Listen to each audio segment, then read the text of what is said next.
మా latest videos కోసం మా ఈ తెలుగు న్యూస్ ఛానల్ సబ్స్క్రైబ్ చేసి గంట సింబల్ యాక్టివేట్ చేసుకోండి.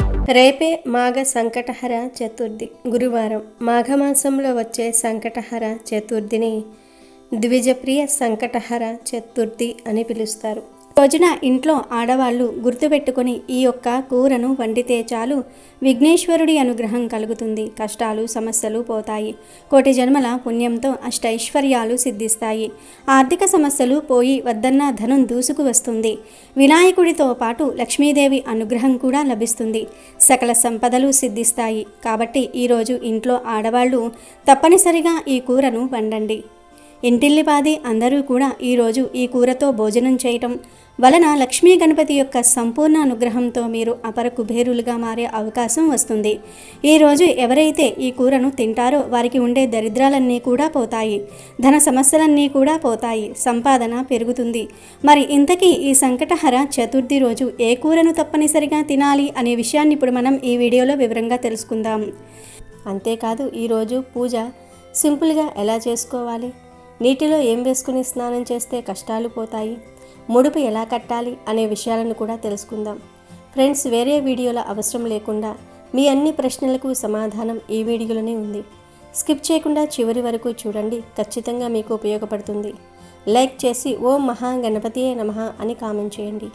ఈ సంతాన సమస్యలు, ఆర్థిక సమస్యలు, అప్పుల బాధలు, వివాహ సమస్యలు, భార్యాభర్తల మధ్య కలహాలు, ఉద్యోగ సమస్యలు, ఇలాంటి సమస్యలన్నీ వెంటనే తొలగిపోయి మీకు మంచి రోజులు రావాలంటే సంకటహర చతుర్థి నాడు ప్రతి ఒక్కరూ ఇంట్లో గణపతిని పూజించండి.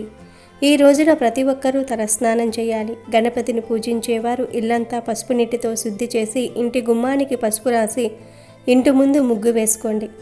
ఇక గణపతి పూజ కోసం ముందుగానే 21 గరిక పోచలు, ఎరుపు రంగు పుష్పాలను సిద్ధం చేసుకోండి. పూజ చేసే ఆడవారు కాళ్లకు పసుపు రాసుకుని కుంకుమ బొట్టు పెట్టుకుని దీపారాధన చేయాలి. ముందుగా మీ పూజ గదిలో ఉన్న గణపతి పటానికి గంధం రాసి కుంకుమ బొట్లు పెట్టి ఎరుపు రంగు పుష్పాలతో గణపతిని అందంగా అలంకరించుకోండి. అలాగే కొన్ని అక్షింతలు కూడా సిద్ధం చేసుకోండి. ముఖ్యంగా ఎర్ర మందార పూలతో గణపతిని పూజిస్తే మీ పూజలకు రెట్టింపు పుణ్య ఫలితం లభిస్తుంది. అలాగే గణపతి చిత్రపటానికి గరికమాల వేసి నమస్కారం చేసుకోండి. గరికమాల వేయలేని వారు 21 గరికలను గణపతి దగ్గర పెట్టుకోండి. గరికతో వినాయకుడిని పూజిస్తే ఎలాంటి కోరిక అయినా వెంటనే నెరవేరుతుంది. ఈ విధంగా గణపతిని అందంగా అలంకరించి గణపతి ముందు ఆవు నెయ్యితో కానీ కొబ్బరి నూనెతో కానీ దీపారాధన చేయండి. గణపతి ముందు తప్పనిసరిగా 2 దీపాలు వెలిగించాలి. ఇక పూజలో గణపతికి నైవేద్యంగా 21 ఉండ్రాలు నివేదించండి. ఉండ్రాళ్ళు చేసేంత సమయం లేదనేవారు బెల్లం ముక్కను నివేదించండి. తర్వాత గణపతికి హారతి సమర్పించి 5 ప్రదక్షిణాలు చేసి మీ తలపైన అక్షింతలు వేసుకొని మీ పూజను ముగించుకోండి. పూజ పూర్తయిపోయిన తర్వాత చివరిగా సంకటహర చతుర్థి వ్రత కథను చదవాలి లేదా వినాలి. పూజ చేసే ఆడవారు ఈ రోజున ఉపవాసం ఉంటే మంచిది. ఇలా ఈరోజు పూజ చేసుకుంటే సకల ఐశ్వర్యాలు సిద్ధిస్తాయి. అలాగే మనలో చాలామంది డబ్బు సమస్యలతో ఇబ్బంది పడుతూ ఉంటారు. అలాంటి వారు ఈరోజు మీ పూజ గదిలో ఉన్న గణపతి చిత్రపటానికి యాలకుల మాల వేసి నమస్కారం చేసుకోండి. యాలకుల మాల ఎలా వేయాలంటే ఒక తెలుపు దారానికి పసుపు రాసి ఆ పసుపు దారానికి 21 యాలకులు గుచ్చి యాలకుల మాల సిద్ధం చేసుకొని ఈ యాలుక్కాయల మాలను గణపతి పటానికి వేసి పూజ చేసుకోండి. ఆ గణపతి ఆశీర్వాదంతో అకస్మాత్తుగా డబ్బు కలిసి వచ్చి అఖండ రాజయోగం ప్రాప్తిస్తుంది. ఈ సంకటహర చతుర్థి రోజు పసుపు లేదా ఎర్రటి రంగులో ఉండే దుస్తులను ధరిస్తే చాలా మంచిది. గ్రహ దోషాలు, గ్రహ పీడలు పోతాయి. సకల సంపదలు సిద్ధిస్తాయి. కనుక ఈరోజు అందరూ పసుపు లేదా ఎరుపు రంగులో ఉండే దుస్తులను ధరించండి.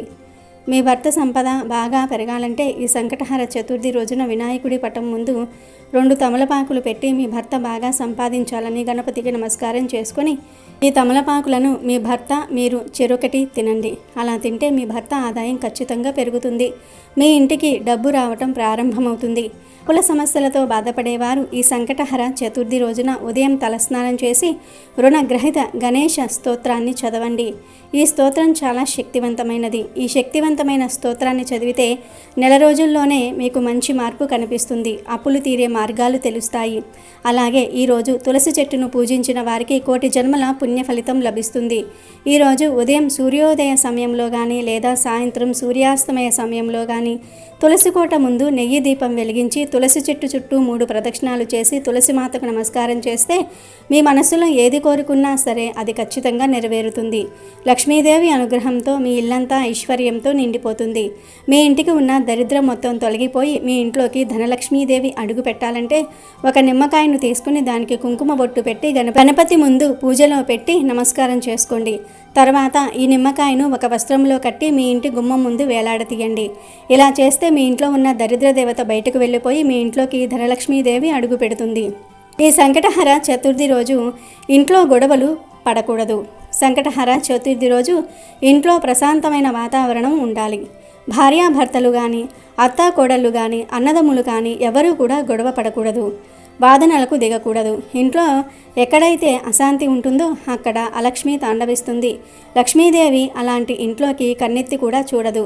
కాబట్టి ఈరోజు ఎంత కోపం వచ్చినా దాన్ని అదుపులో ఉంచుకొని మౌనంగా ఉండటం ఉత్తమం. అలాగే సంకటహర చతుర్థి రోజు సాయంత్రం సమయంలో ఎవరికీ అప్పు ఇవ్వకూడదు. సూర్యాస్తమయం సమయంలో నిద్రపోకూడదు. సాయంత్రం వేళ దీపం పెట్టే సమయంలో నిద్రపోవటం వల్ల ఇంట్లోకి దరిద్రం ప్రవేశిస్తుంది. అంతేకాదు ఈరోజు జుట్టు కత్తిరించటము, గోర్లు కత్తిరించుకోవటం వంటి పనులు పొరపాటున కూడా చేయకూడదు. అలాగే సంకటహర చతుర్థి రోజు ఇంట్లో ఎవ్వరూ ఏడవకూడదు. ఇక ఈ సంకటహర చతుర్థి రోజు స్నానం చేసే నీటిలో గరికను కానీ 5 నేరేడు ఆకులను కానీ 5 వేప ఆకులను కానీ ఈ మూడిటిల్లో ఏదో ఒకటి వేసుకుని స్నానం చేస్తే చాలు. విఘ్నేశ్వరుడి అనుగ్రహంతో సకల శుభాలు కలుగుతాయి.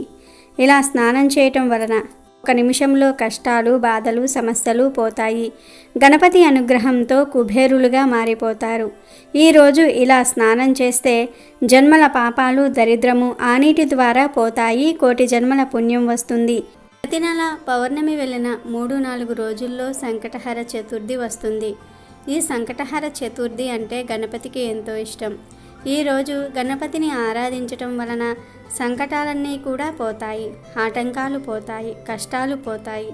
ఈ సంకటహర చతుర్థి అన్న పేరులోనే ఉంది సంకటాలను హరించే చతుర్థి అని. కనుక ఈరోజు భక్తిగా గణపతిని పూజిస్తే ఎలాంటి కష్టాలైనా సరే తొలగిపోతాయి. బ్రహ్మదేవునికి మొదట సృష్టి చేసేటప్పుడు అనేక ఆటంకాలు ఏర్పడ్డాయి. అసలు సృష్టి ఎలా చేయాలో బ్రహ్మకు తెలియలేదు. దాంతో బ్రహ్మ ముక్కు పెట్టాల్సిన చోట చెవి, చెవి పెట్టాల్సిన చోట ముక్కు పెట్టేవాడు. బ్రహ్మ సృష్టి ప్రారంభించిన 1000 సంవత్సరాల వరకు సృష్టిలో ఆటంకాలు ఎదురయ్యాయి. అప్పుడు బ్రహ్మ తపస్సు చేశాడు. అలా 1000 సంవత్సరాలు బ్రహ్మ తపస్సు చేయగా ఒక్కసారిగా వక్రతుండ గణపతి ఒక కృష్ణపక్ష చతుర్దశి రోజు కనిపించాడు. ఆ గణపతి బ్రహ్మ సృష్టిలో ఏర్పడిన వక్రాలను తొలగించాడు. అందుకే ఆయనకు వక్రతుండ గణపతి అని పేరు వచ్చింది. గణపతి ఆది నుండి ఉన్న దేవుడు. బ్రహ్మదేవుడంతటి వాడి ఆటంకాలనే తొలగించిన గణపతికి మన ఇబ్బందులు ఒక లెక్క కాదు. కనుక సంకటహర చతుర్థి రోజు ఆటంకాలు ఉన్నాయి, కష్టాలు ఉన్నాయి అని బాధపడేవారు ఇంట్లో గణపతిని పూజించుకుంటే ఆ కష్టాలన్నీ కూడా పోతాయి. ఇంట్లో పూజ చేయటం కుదరని వారు గణపతి ఆలయానికి వెళ్ళినా కూడా మంచి శుభ ఫలితాలు. ఈ రోజున ఉపవాసం ఉండి వినాయకుడిని పూజిస్తారు. రోజంతా ఉపవాసం ఉండి రాత్రిపూట చంద్రుణ్ణి పూజించి నైవేద్యాలను సమర్పిస్తారు. దీంతో ఈ ఉపవాసం పూర్తవుతుంది. ఈ ఉపవాసంలో చంద్రుని ఆరాధన ముఖ్యం. అది లేకుండా ఉపవాసం పూర్తి కాదు. వినాయకుడు అంటే పరిపూర్ణతకు ప్రత్యక్ష స్వరూపంగా చెప్పబడినది. వినాయకుడు తన భక్తుల జీవితాలలో అవాంతరాలను తొలగించటమే కాకుండా సరైన మార్గంలో పయనించుటకు మార్గనిర్దేశ చేయగలిగిన వాడని భక్తుల ప్రగాఢ విశ్వాసం. వినాయకుడిని 2 భార్యలు సిద్ధి, బుద్ధి ఉన్నారు. బుద్ధిని రీతిగా కూడా కొందరు పిలుస్తూ ఉంటారు. ఇక్కడ బుద్ధి శ్రేయస్సును సూచిస్తే సిద్ధి విజయాన్ని సూచిస్తుంది. వినాయకునికి శుభ, లభ అనే 2 కొడుకులు కూడా ఉన్నారు. ఇక్కడ రిధి సంతానమైన శుభుడు మంచికి పేరు ప్రఖ్యాతలకు చిహ్నంగా సూచింపబడితే సిద్ధి కుమారుడైన లభుడు లాభానికి చిహ్నంగా ఉంటారు. అందుచేతనే ఒక్క వినాయకుడిని పూజిస్తే అన్నింటా విజయములు పొందవచ్చునని భక్తుల ప్రగాఢ విశ్వాసము. అలాగే జిల్లేడు మొక్కను వినాయకుని మొక్కగా భావిస్తారు కాబట్టి ఈ సంకటహర చతుర్థి రోజున జిల్లేడు చెట్టుకు పసుపు నీళ్లు పోస్తే పెళ్లిగాని వారికి త్వరగా పెళ్లి అవుతుంది కనుక వివాహం ఆలస్యం అవుతుంది అని బాధపడేవారు ఈరోజు జిల్లేడు చెట్టుకు పసుపు నీళ్లు సమర్పించండి. చాలామందికి సొంత ఇంటి కల ఉంటుంది. అలాంటి వారు ఈ సంకటహర చతుర్థి రోజున గోమాతకు గడ్డిని తినిపించండి. స్వయంగా మీ చేతుల మీదుగా ఆవుకు ఆహారాన్ని తినిపించి గోమాతకు నమస్కారం చేసుకుంటే మీ సొంత ఇంటి కల ఖచ్చితంగా నెరవేరుతుంది. అలాగే ఈ సంకటహర చతుర్థి నాడు ఏది చేసినా చేయకపోయినా ప్రతి ఒక్కరూ చంద్రుణ్ణి చూసి నమస్కారం చేసుకోవాలి. ఎందుకంటే మన పురాణాల ప్రకారం ఈ సంకటహర చతుర్థి నాడు ఎవరైతే గణపతిని పూజించి చంద్రుణ్ణి చూస్తారో అలాంటి వారికి భోగభాగ్యాలు సిద్ధిస్తాయని, కోరిన కోరికలు వెంటనే నెరవేరుతాయని స్వయంగా ఆ గణపతి వరమిస్తాడు. ఈ రోజున ఉపవాసం ఉండేవారు చంద్రుణ్ణి చూసి మీ ఉపవాసాన్ని విరమించాలి. విశేషంగా ఈ సంకటహర చతుర్థి నాడు రాత్రి చంద్రుణ్ణి చూస్తూ ఓం చంద్రాయ నమః అనే మంత్రాన్ని చదువుతూ చంద్రుడికి పాలతో ఆర్జ్యం సమర్పించి మీ మనసులో ఏదైనా కోరిక ఉంటే కోరుకోండి. నెల తిరగకుండానే మీ కోరిక నెరవేరుతుంది. ఈ రోజున చంద్రుణ్ణి చూస్తే అనారోగ్య సమస్యలు, కంటి సమస్యలన్నీ తొలగిపోతాయి. అలాగే ఈ సంకటహర చతుర్థి నాడు మీకు ఎక్కడ జమ్మి చెట్టు కనిపించినా ఆ జమ్మి చెట్టుకు 3 ప్రదక్షిణాలు చేసి జమ్మి చెట్టును భక్తితో 7 సార్లు ముట్టుకొని మీ మనసులోని కోరికలు చెప్పుకోండి. అలా చేస్తే ఎలాంటి కోరిక అయినా సరే వెంటనే నెరవేరుతుంది. సంకటహర చతుర్థి రోజు విఘ్నేశ్వరుడికి ఏ విధంగా ముడుపు కట్టాలి, ఏ విధంగా ముడుపు కడితే పెద్ద పెద్ద కోరికలైనా సులభంగా తీరిపోతాయో ఈరోజు మనం ఈ వీడియోలో తెలుసుకుందాం. మన జీవితంలో ఎదురవుతున్న ఎలాంటి అడ్డంకులనైనా సరే తొలగించుకునేందుకు, ఎలాంటి సమస్యలను అయినా సరే పరిష్కరించుకునేందుకు వినాయకుడి అనుగ్రహం చాలా అవసరం. అటువంటి వినాయకుడిని ప్రసన్నం చేసుకోవడానికి ఒక విశేషమైన రోజు, అదే సంకటహర చతుర్థి. పౌర్ణమి తర్వాత వచ్చే చవితిని సంకటహర చతుర్థి అని పిలుస్తారు. ఈరోజు వినాయకుడిని పూజిస్తే ఎలాంటి దోషాలైనా తీరిపోతాయి. పెళ్లి కాకపోవటం, పిల్లలు లేకపోవటం ఇలాంటి సమస్యలన్నీ కూడా తొలగిపోతాయని ప్రతీతి. అయితే మీకు ఏమైనా కోరికలు ఉంటే, అంటే ఇల్లు కట్టుకోవాలి, పిల్లలు చదువుకోవాలి, లేదా పిల్లలు చదువులో పాస్ అవ్వాలి, స్థలం కొనుక్కోవాలి, అప్పులు తీరిపోవాలి, పెళ్లి జరగాలి, సంతానం కలగాలి, ఇటువంటి పెద్ద పెద్ద కోరికలు తీరాలంటే గణపతికి ముడుపు కట్టాలి. మరి ఆ ముడుపు ఎలా కట్టాలో చూద్దాం. సంకటహర చతుర్థి రోజు సాయంత్రం లోపు ఎప్పుడైనా సరే ఈ ముడుపు కట్టుకోవచ్చు. ముందుగా స్నానం చేసి పూజ గదిలో ఆసనాన్ని ఏర్పాటు చేసుకుని దాని మీద విఘ్నేశ్వరుణ్ణి ప్రతిష్ఠించి ఎర్రటి పూలతో, ఎర్రటి అక్షింతలతో స్వామివారిని మీకు తోచిన విధంగా ఆరాధించుకోవాలి. స్వామికి నీరాజన హారతి ఇచ్చుకున్న తర్వాత మీరు సంకల్పించుకున్న మీ కోరికను స్వామివారికి విన్నవించుకోవాలి. స్వామి, నాకు ఈ కోరిక ఉంది, నాకు ఎలాంటి విఘ్నాలు లేకుండా అన్ని విఘ్నాలను తొలగించి నా కోరికను తీర్చు తండ్రి. నీకు ముడుపు కడుతున్నాను, నా కోరికను తీర్చే బాధ్యత నీదే అని చెప్పుకుని స్వామి ముందు ఒక పసుపు రంగు వస్త్రం పరిచి దానికి కార్నర్స్లో 4 వైపులా కూడా పసుపు కుంకుమతో బొట్లు పెట్టుకోవాలి. ఇప్పుడు ఈ వస్త్రంలో మీరు మీ స్తోమతను బట్టి కొన్ని బియ్యాన్ని వెయ్యాలి. 1 సేరుంపావు బియ్యం వేస్తే సరిపోతుంది. ఈ బియ్యంలో 2 రూపాయి కాయిన్స్ వేయాలి. అలాగే 5 వక్కలు, 1 పసుపు కొమ్ము వేయాలి. పసుపు కుంకుమలు జాకెట్ ముక్కకు చివరన మాత్రమే రాయాలి. బియ్యంలో వేయకూడదు, ఎందుకంటే తడి తగిలితే బియ్యం పాడైపోతాయి. ఇప్పుడు ఈ వస్త్రాన్ని మూట కట్టండి. ఈ మూటను స్వామికి ఎదురుగా పెట్టి ఈ మూటకు కూడా అక్షింతలు, పువ్వులు సమర్పించి పూజించాలి. ఆ తర్వాత స్వామి, ఇదిగో నా కోరికను ముడుపు కొడుతున్నాను, నీ ముందు పెడుతున్నాను, నువ్వు స్వీకరించి నా కోరిక తీర్చు తండ్రి అని చెప్పి నమస్కారం చేసుకోవాలి. ఆ తర్వాత ఈ ముడుపును చక్కగా ఒక కవర్లో పెట్టి అంటు తగలకుండా ఉండే చోట, మైలు తగలకుండా ఉండే చోట జాగ్రత్తగా ఉంచుకోవాలి. ఈ మూట చుట్టూ చీమలు పట్టకుండా చీమల మందు చల్లితే మంచిది. సంకటహర చతుర్థి రోజు ఇలా ముడుపు కట్టుకోవాలి. మీ కోరిక ఎప్పుడైతే నెరవేరుతుందో అప్పుడు ఈ ముడుపులోని బియ్యంతో కుడుములు వండి అందరికీ పంచిపెట్టాలి. 1 కుడుమును మాత్రమే మీరు స్వీకరించాలి, మిగిలిన అన్నీ పంచిపెట్టేయాలి. ఇంట్లో వండటం కుదరని వారు దేవాలయంలో ఈ బియ్యాన్ని ఇచ్చి డబ్బులు కట్టి కుడుములు చేసి పంచిపెట్టమని చెప్పండి. లేదా ఇంటి దగ్గర ఈ బియ్యంతో కుడుములు చేసి దేవాలయంలో స్వామివారికి సమర్పించవచ్చు. ఇలా ముడుపు కడితే ఎలాంటి కోరిక అయినా సరే తీరిపోతుంది. ఒకానొక నాడు ఇంద్రుడు తన విమానంలో భృగుడి అనే ఒక వినాయకుడికి గొప్ప భక్తుడు అయిన ఋషి దగ్గర నుంచి ఇంద్రలోకానికి తిరిగి వెళ్తూ ఉండగా షర్సేన అనే రాజు రాజ్యం దాటే సమయంలో అనేక పాపములు చేసిన ఒక వ్యక్తి ఆకాశంలో పయనించే ఆ విమానం వైపు దృష్టి సాగించారు. అతడు దృష్టి సోకగానే ఆ విమానం చటుక్కున భూమిపై అర్ధాంతరంగా ఆగిపోవటం జరిగింది.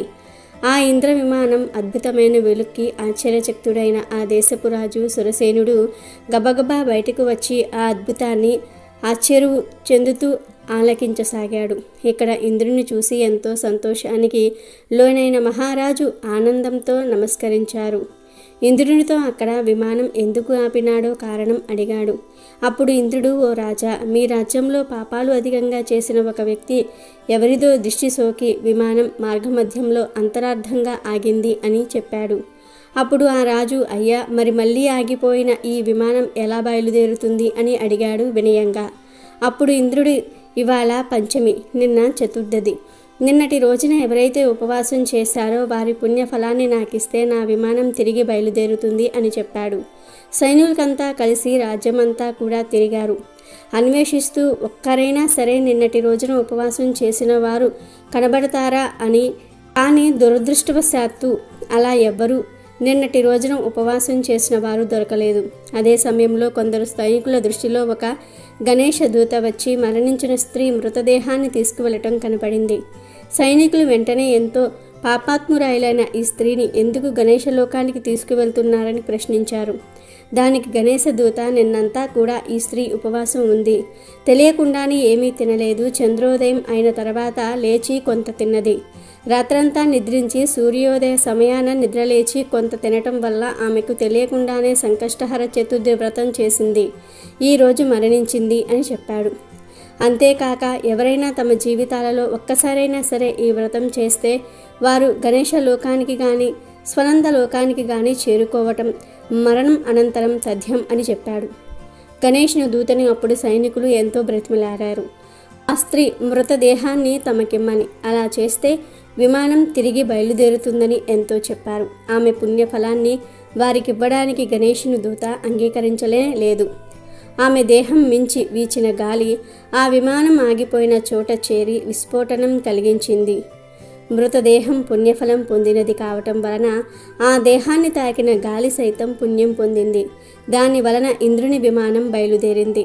ఈ కథ సంకష్టహర చవితి ప్రాముఖ్యత, ఆధ్యాత్మిక విలువలతో పాటు సంకష్ట చవితి ఉపవాసం మొదలైన విషయాలు తెలుపుతున్నది. వినాయకుడిని భక్తులందరినీ దృష్టిలోనూ ఈ వ్రతం చేయటం వలన చాలా పుణ్యం పొందుతారని భావన. ఈ వ్రత మహత్యం వలన ఈ వ్రతం ఆచరించిన వారు ఎవరైనా గణేశుణ్ణి లోకానికి లేదా స్వనంద లోకానికి చేరుతారని, అక్కడ భగవంతుని ఆశీస్సుల వల్ల ఎంతో ఆనందాన్ని అనుభవిస్తారని అంటూ ఉంటారు. అంతేకాదు, గణపతికి ఎంతో ఇష్టమైన ఈ సంకటహర చతుర్థి రోజున కొన్ని కూరలను ఇంట్లో వండుకుంటే కోటి జన్మల పుణ్యం వస్తుంది. ఈరోజు ఈ కూరలను తినటం వలన మీకు విపరీతమైన పుణ్య ఫలితం అనేది కలుగుతుంది. అష్టైశ్వర్యాలు సిద్ధిస్తాయి. ఈ రోజున గణపతికి ఎంతో ఇష్టమైనటువంటి బీరకాయ కూరను వండినా తిన్నా దరిద్రబాధలన్నీ కూడా తొలగిపోతాయి. ధనం అనేది విపరీతంగా దూసుకు వస్తుంది. కాబట్టి బీరకాయను కూర రూపంలో కానీ లేదా పచ్చడి రూపంలో కానీ లేదా ఫ్రై రూపంలో కానీ తప్పనిసరిగా వండుకునే ప్రయత్నం చేయండి. ఇలా సంకటహర చతుర్థి రోజు బీరకాయను వండుకుని తినటం వలన మీకు ధనలాభం కలుగుతుంది. ధన సమస్యలన్నీ పూర్తిగా తొలగిపోతాయి. దరిద్రం అనేది కూడా ఆమడ దూరం పారిపోతుంది. కాబట్టి తప్పనిసరిగా బీరకాయను వండుకోండి. ఇక తర్వాత నల్లేరు కాడ అని ఉంటుంది. ఈ నల్లేరు కాడ మనకు మార్కెట్లో దొరుకుతుంది. పల్లెటూళ్ళల్లో ఉండేవారికి దీని గురించి బాగా తెలుసు. ఈ నల్లేరు కాడ అంటే గణపతికి చాలా ఇష్టం కనుక ఈ సంకటహర చతుర్థి రోజున మీరు ఈ నల్లేరు కాడతో పచ్చడి చేసుకొని తినటం వలన విపరీతమైనటువంటి ధనలాభం కలుగుతుంది. జాతక దోషాలన్నీ కూడా తొలగిపోతాయి. అదృష్టం అనేది పడుతుంది. కోటి జన్మల పుణ్యం అనేది కలుగుతుంది. ఈ నల్లేరు కాడ చూడడానికి ఇక్కడ చూపిస్తున్నట్లుగా అనగా వీడియోలో చూపిస్తున్నట్లుగా ఇలా ఉంటుంది. ఇది మనకు విరివిరిగా దొరుకుతుంది కనుక నల్లేరు కాడ తీసుకుని చక్కగా పచ్చడి చేసుకుని ఇంట్లో పిల్లలు పెద్దలు అందరూ కూడా తినటం వలన ఆయుష్ అనేది పెరుగుతుంది, అష్టైశ్వర్యాలు సిద్ధిస్తాయి. ఈ నల్లేరు కాడ పచ్చడి కూడా చాలా రుచిగా ఉంటుంది కాబట్టి నల్లేరు కాడను చక్కగా సేకరించి తెచ్చుకొని ఈ సంకటహర చతుర్థి రోజున వండుకొని తినటం వలన గణపతి యొక్క సంపూర్ణ అనుగ్రహంతో మీరు కోటీశ్వర్లుగా మారే అవకాశం అనేది ఉంటుంది. మీకు ఉన్నటువంటి జాతక దోషాలు పాపాలు అన్నీ కూడా తొలగిపోతాయి. ఇక సంకటహర చతుర్థి రోజు వండుకోవలసినటువంటి ఇంకొక కూర ఏమిటి అంటే బఠానీ కూర. అవును బఠానీ ఉంటాయి కదా, ఆ బఠానీల కూరను కూడా ఈరోజు తినటం వలన చక్కటి అదృష్టం వరిస్తుంది. అంటే బఠానీతో కూర వండుతారు, అలాగే కూరల్లో కలుపుడికి వాడుతూ ఉంటారు కదా. అంటే బంగాళదుంప బఠానీ, బీరకాయ బఠానీ, వంకాయ బఠానీ ఇలా ఏదో ఒక రూపంలో ఈరోజు పచ్చి బఠానీలను తింటే విఘ్నేశ్వరుడి యొక్క అనుగ్రహం అనేది సంపూర్ణంగా కలుగుతుంది. గ్రహ దోషాలు, ఆర్థిక సమస్యలు, అప్పుల బాధలు అన్నిటి నుంచి కూడా బయటపడతారు, సకల సంపదలు సిద్ధిస్తాయి. కాబట్టి చక్కగా రేపు ఇంట్లో ఈ 3 కూరల్లో ఏదో ఒకటి వండుకునే ప్రయత్నం చేయండి. ఈ 3 కూరల్లో నుండి ఏ కూరను వండుకున్నా మీ కష్టాలు పోయి ఆర్థిక సమస్యలు పోయి అష్టైశ్వర్యాలు సిద్ధిస్తాయి. కాబట్టి ఇంట్లో ఆడవాళ్ళందరూ కూడా తప్పనిసరిగా ఈరోజు ఈ కూరలను వండండి, తినండి, పిల్లలకు కూడా పెట్టండి, ముఖ్యంగా మగవాళ్లకు పెట్టండి. ఇలా తినటం వలన ఇంటిపరమైనటువంటి దోషాలన్నీ కూడా తొలగిపోతాయి. కానీ ఈ సంకటహర చతుర్థి రోజు నాన్ వెజ్ని పొరపాటున కూడా వండటం కానీ తినటం కానీ చేయకూడదు. నాన్ వెజ్ అంటే కోడిగుడ్డు, చికెను, మటను, ఫిష్, చేపలు, రొయ్యలు ఇలాంటివేమీ కూడా వండకూడదు, తినకూడదు. గుడ్డును చాలామంది నాన్ వెజ్ కాదనుకుని తినేస్తూ ఉంటారు, కానీ గుడ్డు కూడా నీచే. ఈ సంకటహర చతుర్థి రోజు గుడ్డు కూడా తినకూడదు. కనుక ఈరోజు ఇంట్లో మాంసాహారం వండవద్దు, తినవద్దు. ఇంట్లో అనే కాదు, మీరు బయట కూడా నాన్ వెజ్ తినకూడదు. అంటే రెస్టారెంట్స్లో, బజారుల్లో, నూడిల్స్ బళ్ళ దగ్గర, బిర్యానీ షాపుల దగ్గర, బజ్జీ బళ్ళ దగ్గర ఎక్కడా కూడా నాన్ వెజ్ తినకూడదు. కేవలం కూరల రూపంలోనే కాదు, ఏ రూపంలోనూ కూడా నాన్ వెజ్ను తినకూడదు. అంటే నూడిల్స్, మంచూరియా, బిర్యానీ, బర్గర్లు, పిజ్జాలు, ఎగ్ పఫ్, చికెన్ లాలీపాప్లు, chicken joints, chicken wings, chicken pakodi, chicken పప్పులు, చికెన్ పప్పులు ఇలా ఏ రూపంలోనూ కూడా నాన్ వెజ్ను తినకూడదు. ఇలా సంకటహర చతుర్థి రోజు ఏ రూపంలోనూ కూడా నాన్ వెజ్ తినకుండా జాగ్రత్తగా ఉండండి. కాదని ఈరోజు నాన్ వెజ్ తింటే సకల దేవతల ఆగ్రహానికి గురి అవుతారు. ఇక మీరు ఎన్ని పూజలు చేసినా ఫలితం అనేదే రాదు, దరిద్రాన్ని అనుభవిస్తారు. కనుక అందరూ కూడా ఈరోజు ఈ ఆహార నియమాలను పాటించండి. ఇక వినాయకుడికి ఎంతో ఇష్టమైన ఈ సంకటహర చతుర్థి రోజున వేప ఆకులతో ఒక పరిహారం చేస్తే చాలు 60 నిమిషాలలో మీ జీవితం మారిపోతుందని శాస్త్ర పండితులు చెప్తూ ఉన్నారు. అసలేం చేయాలి అంటే ఏమీ లేదు. సంకటహర చతుర్థి రోజున ఉదయాన్నే 2 రెమ్మల వేప ఆకులను కోసి తెచ్చుకోండి. వేప ఆకులకు మన కష్టాలను తొలగించి మన జీవితాన్ని అద్భుతంగా మార్చేసే శక్తులు ఉన్నాయి కనుక వేప ఆకులను తెచ్చుకోండి. తర్వాత ఆ వేప ఆకులను ఒక రాగి ప్లేట్లో కానీ ఇత్తడి ప్లేట్లో కానీ వేయండి. స్టీల్ ప్లేట్లో మాత్రం వేయవద్దు. ఇలా ఆకులను ప్లేట్లో వేసిన తర్వాత ఆ ప్లేట్ను తీసుకొని వెళ్ళి పూజ గదిలో గణపతి ఫోటో ముందు పెట్టండి. ఫోటో ముందు పెట్టే ముందు కొన్ని పసుపు నీళ్లను వేప ఆకుల మీద చల్లి ఆ తర్వాత ప్లేట్ను గణపతి ఫోటో ముందు పెట్టండి. ఇలా పెట్టిన తర్వాత చక్కగా ఒక ప్రమిదను తీసుకుని దానిని వేప ఆకుల మీద పెట్టండి. ఆ ప్రమిదలో కొబ్బరి నూనెను పోయండి. ఆ తర్వాత 3 లేదా 5 వత్తులు వేసి దీపం వెలిగించండి. ఇలా వెలిగించిన దీపానికి పసుపు, కుంకుమ, అక్షింతలు సమర్పించండి. ఇలా ఎవరైతే ఈరోజు వినాయకుడి ఫోటో ముందు వేప ఆకుల మీద దీపాన్ని పెడతారో వారి ఇంట్లో 60 నిమిషాల్లో అద్భుతం జరుగుతుంది, కష్టాలన్నీ కూడా పోతాయి. ప్రతి సంకటహర చతుర్థి రోజు ఇలా వేప ఆకుల మీద దీపం పెడితే నెమ్మదిగా ధన సమస్యలు పోతాయి, డబ్బు వస్తుంది. మీరు కలకాలం ఆనందంగా ఐశ్వర్యంతో జీవిస్తారు. అదేవిధంగా సంకటహర చతుర్థి రోజున 2 వేప కొమ్మలను తెచ్చుకొని ఆ కొమ్మలను మీ మెయిన్ డోర్కి 2 వైపులా కట్టండి. ఇలా కట్టడం వలన దుష్ట పీడలు, నెగిటివ్ ఎనర్జీ ప్రభావము మీ ఇంటి మీద పడదు, అదృష్టం బాగా కలిసి వస్తుంది. సంకటహర చతుర్థి రోజు వేప ఆకుల మీద దీపం వెలిగించారు. ఆ ఆకులను మరునాడు పూజగది నుండి తొలగించి ఏదైనా వేప చెట్టు మొదట్లో పడేయాల్సి ఉంటుంది. సంకటహర చతుర్థి రోజు వేప ఆకులతో ఈ 2 పనులు చేస్తే ఖచ్చితమైన శుభ ఫలితాలు కలుగుతాయి. కనుక మీరు కూడా సంకటహర చతుర్థి రోజున వేప ఆకులతో ఈ పరిహారాలు చేసి శుభ ఫలితాలను పొందండి. అమెజాన్లో బెస్ట్ డిస్కౌంట్స్ కోసం వీడియో డిస్క్రిప్షన్లో లింకు ఉంది, చూడండి. అలాగే మా టెలిగ్రామ్ ఛానల్ సబ్స్క్రైబ్ చేసుకోండి.